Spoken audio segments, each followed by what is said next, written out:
Nem todo teste da fé começa com tragédia. Alguns começam com conforto, oportunidade e convite à adaptação. A história de Daniel atravessa séculos porque fala exatamente desse tipo de prova. Aquela que acontece quando tudo ao redor sugere que ceder é mais fácil do que permanecer fiel. Reis passam, sistemas mudam, mas a pressão para se moldar continua a mesma. Daniel não surge como um herói preparado. Ele aparece como um jovem arrancado de sua terra, separado de tudo o que conhecia e lançado em um império que não compartilhava de seus valores. Sem escolha, sem poder e sem garantias, ele precisou decidir quem continuaria sendo quando ninguém mais lembrava de onde ele vinha. Foi nesse ponto que sua história começou a ganhar forma. Ao longo dos anos, Daniel atravessou palácios, decretos, ameaças e mudanças de governo. Não venceu por força, influência ou estratégia política. Venceu por constância. Enquanto muitos se adaptavam para sobreviver, ele permaneceu fiel em silêncio, dia após dia, decisão após decisão. E foi essa fidelidade discreta que o sustentou quando chegaram o fogo, a cova e os juízos. Esta não é apenas uma narrativa antiga. É um convite direto a quem vive sob pressão hoje. Ao acompanhar Daniel desde o exílio até as visões do fim dos tempos, surge uma pergunta que ecoa ao longo da história. Quem você se torna quando o mundo te oferece tudo, desde que você deixe de ser quem é? Jerusalém não caiu de uma vez.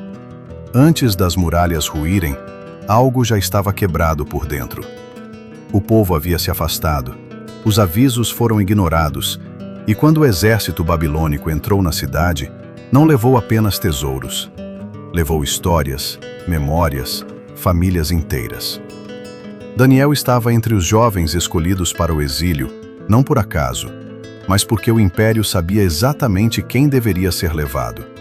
Os que tinham potencial, inteligência e futuro. Ser arrancado da própria terra não é apenas mudar de lugar. É perder referência, rotina e identidade. Daniel viu o templo ser saqueado, os símbolos da fé sendo tratados como objetos comuns. Tudo o que sustentava sua visão de mundo foi abalado.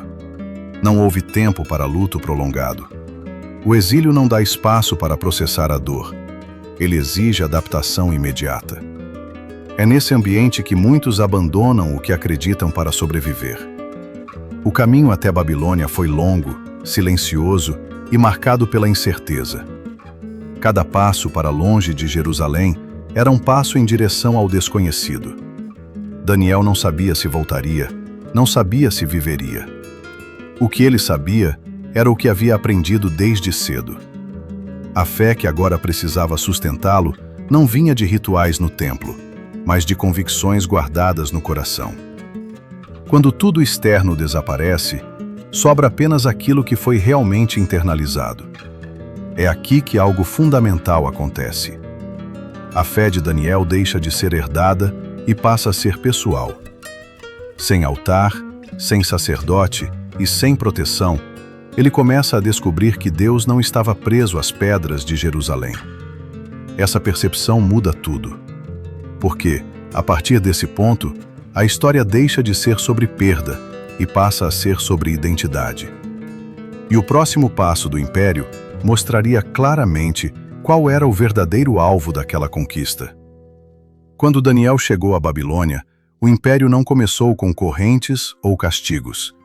Começou com organização, método e estratégia. Os jovens hebreus foram separados, instruídos, vestidos e apresentados a uma nova realidade.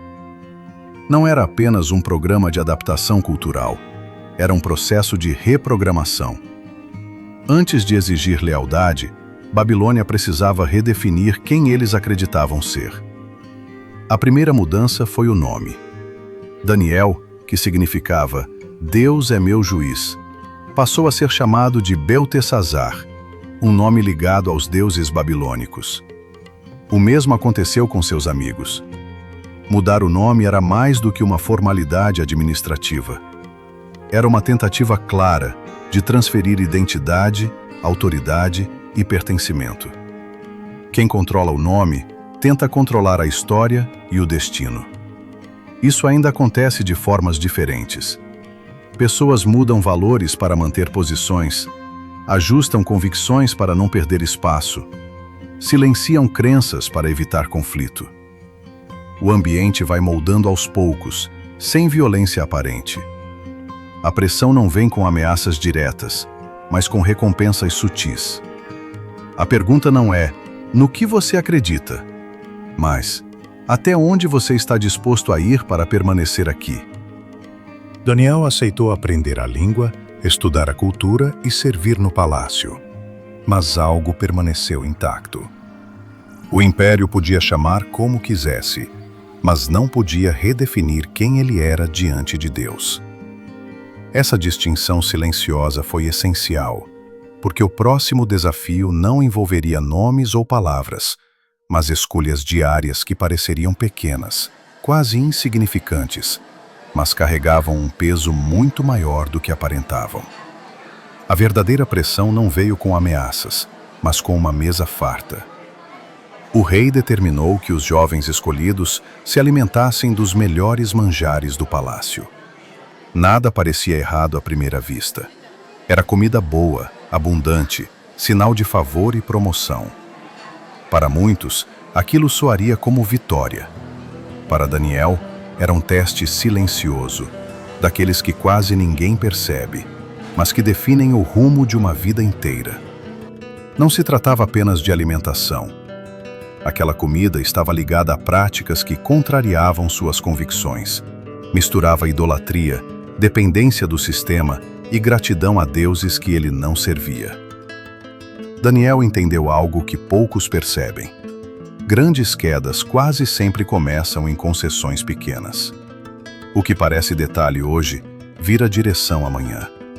Por isso, ele decidiu não se contaminar, mesmo sem saber quais seriam as consequências. Não houve plateia, aplausos ou reconhecimento imediato. Daniel não fez discursos, nem tentou provar nada a ninguém. Ele simplesmente escolheu ser fiel quando ninguém estava exigindo isso dele. Pediu algo simples, quase insignificante: legumes e água. Uma decisão discreta, mas firme. Em um ambiente que celebrava excessos, ele escolheu sobriedade. Em um sistema que oferecia conforto em troca de alinhamento, ele escolheu coerência. O resultado não veio como um milagre instantâneo, mas como um processo. Com o tempo, sua aparência, clareza e discernimento se destacaram. Deus começou a honrar aquilo que ninguém via.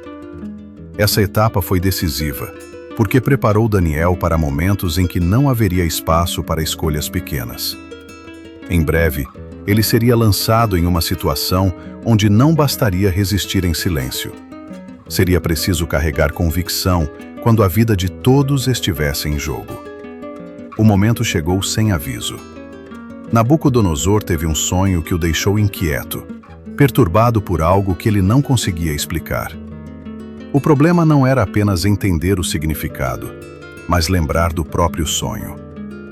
O rei exigiu o impossível. Queria que seus sábios dissessem o que ele sonhou e ainda explicassem o sentido. A sentença era clara: quem falhasse morreria. E de repente, a fidelidade silenciosa de Daniel o colocou diante de uma ameaça real. Essa cena se repete de outras formas ao longo da vida. Situações em que alguém espera respostas que você não tem, soluções que fogem do seu controle, decisões urgentes quando tudo dentro de você pede tempo. Muitos, nesse ponto, fingem saber. Improvisam, manipulam, prometem o que não podem cumprir. Daniel escolheu outro caminho. Ele reconheceu o limite humano antes de buscar a intervenção divina. Em vez de tentar impressionar o rei, Daniel pediu tempo. Reuniu seus amigos e fez a única coisa possível naquele cenário: orou. Não houve estratégia política, negociação ou barganha. Houve dependência. Daniel entendeu que aquela crise não era apenas uma ameaça à vida, mas uma oportunidade para mostrar que a verdadeira sabedoria não nasce do medo, mas da confiança em Deus. A resposta veio durante a noite.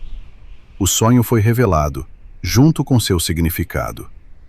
A estátua representava impérios que surgiriam e cairiam, até que um reino eterno se estabelecesse. Daniel agora tinha a resposta que o mundo exigia. Mas o que viria a seguir mostraria que compreender o futuro dos reinos não era o maior desafio. O teste seguinte colocaria a fé em confronto direto com o orgulho humano, e o custo de permanecer de pé seria ainda mais alto. O mesmo rei que havia reconhecido a sabedoria do Deus de Daniel decidiu eternizar a própria grandeza. Mandou erguer uma estátua de ouro, imensa, visível de longe, como se quisesse transformar o sonho que recebera em algo sob seu controle. A mensagem era clara: nenhum reino depois dele, nenhuma pedra vinda do céu, apenas ouro, poder e autoridade concentrados em um único nome. A ordem foi simples e dura. Ao som da música, todos deveriam se ajoelhar. Não havia espaço para reflexão ou diálogo. Era obedecer ou morrer. Esse tipo de pressão não força ninguém a deixar de crer, mas exige que a fé seja escondida. Para muitos, ajoelhar-se seria apenas um gesto externo, uma formalidade. Para os amigos de Daniel, era uma linha que não podia ser cruzada. Eles sabiam que Deus podia livrá-los, mas também sabiam que talvez não o fizesse. Ainda assim, permaneceram de pé. Não negociaram, não pediram exceção, não buscaram um meio termo. Essa postura revela uma fé amadurecida, que não depende de resultados favoráveis para continuar firme. A fidelidade deles não estava condicionada ao livramento, mas à convicção. O fogo foi aceso, e o orgulho humano mostrou sua fúria. O que o rei não esperava era que dentro da fornalha houvesse mais alguém. Deus não apagou o fogo, mas entrou nele. Essa cena muda a forma de enxergar sofrimento e provação, porque deixa claro que a presença de Deus não significa ausência de perigo, mas companhia real no meio dele. E logo ficaria evidente que o orgulho ainda teria muito a aprender. O fogo não foi suficiente para ensinar tudo ao rei. Com o passar do tempo, Babilônia continuou crescendo, e Nabucodonosor passou a acreditar que aquele império era fruto exclusivo de sua força e visão. O sucesso começou a falar mais alto do que a memória dos livramentos. Quando tudo dá certo por muito tempo, o coração corre o risco de confundir permissão com aprovação. Foi então que o rei teve outro sonho. Desta vez, não uma estátua, mas uma grande árvore que crescia até tocar os céus, oferecendo sombra e sustento a todos. A imagem parecia positiva, quase reconfortante, até que uma ordem vinda do céu determinou que a árvore fosse cortada, restando apenas o tronco.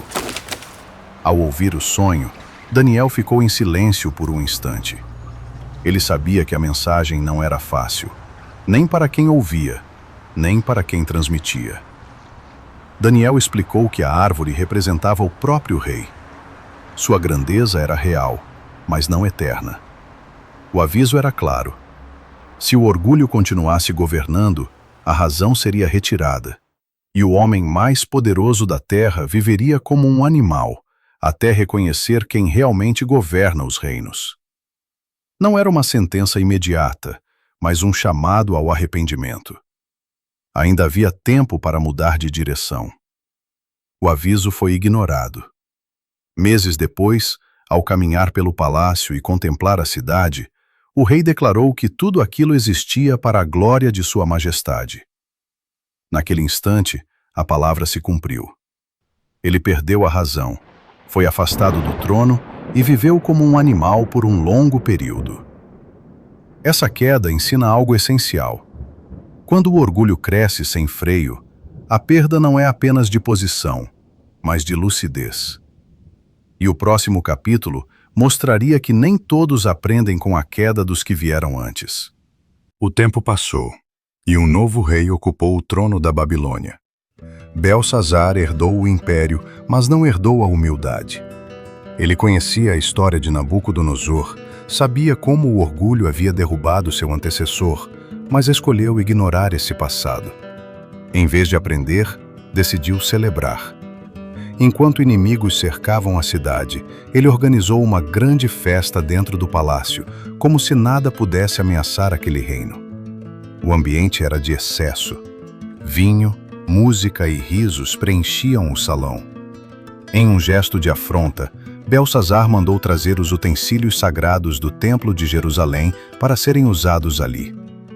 Aquilo não foi apenas desrespeito, foi uma declaração. Ele estava dizendo, sem palavras, que o Deus de Israel não tinha mais autoridade. Quando o poder se sente seguro demais, ele começa a zombar do que é sagrado. No auge da celebração, algo mudou. Uma mão apareceu e começou a escrever na parede. O som cessou, o vinho perdeu o gosto e o medo tomou conta do salão. Nenhum sábio conseguiu interpretar a mensagem. Foi então que Daniel, já idoso, foi chamado mais uma vez. Ele não se impressionou com as promessas de recompensa. Sabia que aquele não era um momento de negociação, mas de verdade. Daniel explicou as palavras escritas. O reino havia sido contado, pesado e dividido. O tempo de Babilônia havia acabado. Aquela mesma noite, o império caiu. A festa se transformou em silêncio e o rei perdeu a vida. Essa cena deixa uma lição clara. Quando o orgulho ignora os sinais, o juízo chega sem aviso prévio. E enquanto um império caía, Daniel seguia firme, prestes a enfrentar sua última grande prova de fidelidade. Com a queda da Babilônia, um novo governo se estabeleceu, e Daniel permaneceu. Já não era o jovem do exílio, mas um homem marcado pelo tempo, pela disciplina e pela integridade. Mesmo assim, destacou-se entre os governadores. Não por ambição, mas porque a fidelidade constante costuma produzir confiança. E onde há confiança, logo surge a inveja. Os homens ao redor começaram a procurar falhas, mas não encontraram corrupção, descuido ou deslealdade. Diante disso, decidiram atacar o único ponto que não podia ser negociado: a fé de Daniel. Convenceram o rei a assinar um decreto que proibia qualquer oração que não fosse dirigida a ele. Não era um ataque direto, mas uma armadilha bem construída. Daniel soube do decreto e fez o que sempre fez. Subiu ao seu quarto, abriu as janelas e orou. Não em desafio público, mas em fidelidade privada. Ele não mudou sua rotina para provocar, manteve-a para permanecer fiel. A consequência veio rapidamente. Daniel foi lançado na cova dos leões. O rei, angustiado, passou a noite sem dormir. Enquanto isso, no fundo da cova, cercado por feras famintas, Daniel experimentou algo que poucos entendem: paz em meio ao perigo. Um anjo fechou a boca dos leões. O que deveria ser morte tornou-se testemunho. Quando o amanhecer chegou, Daniel estava intacto. O livramento não foi apenas pessoal. O rei reconheceu o Deus vivo e proclamou sua soberania diante de todos. Daniel saiu da cova, mas sua história não terminou ali. Ele ainda veria visões, reinos e o fim dos tempos. A fidelidade que começou no anonimato agora atravessava gerações. E o que Deus mostraria a Daniel a seguir não falaria apenas de reis terrenos, mas do destino final da humanidade. Daniel envelheceu em silêncio. Não construiu monumentos, não deixou herdeiros no trono, não teve seu nome gravado em palácios. Ainda assim, foi um dos poucos homens que atravessaram impérios sem serem engolidos por eles. Enquanto reis surgiam e caíam, ele permanecia. Não porque fosse forte por si mesmo, mas porque havia aprendido cedo quem realmente governava a história. Já idoso, Daniel recebeu visões que iam além de Babilônia, Pérsia ou qualquer outro reino conhecido. Viu bestas, juízo, tronos sendo colocados e o Filho do Homem recebendo um reino eterno. Aquilo não era apenas sobre o fim dos tempos, mas sobre o destino final de tudo o que se levanta com orgulho. Os impérios que pareciam indestrutíveis tinham prazo. O reino de Deus, não. A vida de Daniel ensina que fidelidade não é um ato isolado, mas uma sequência de escolhas repetidas ao longo do tempo. Ele foi fiel quando era jovem, quando ninguém o conhecia. Foi fiel quando ganhou destaque. Foi fiel quando ficou velho e poderia ter relaxado. A fé que o sustentou no fim foi a mesma que ele praticou no começo, dia após dia, longe dos holofotes. Essa história deixa uma pergunta prática para quem ouve hoje.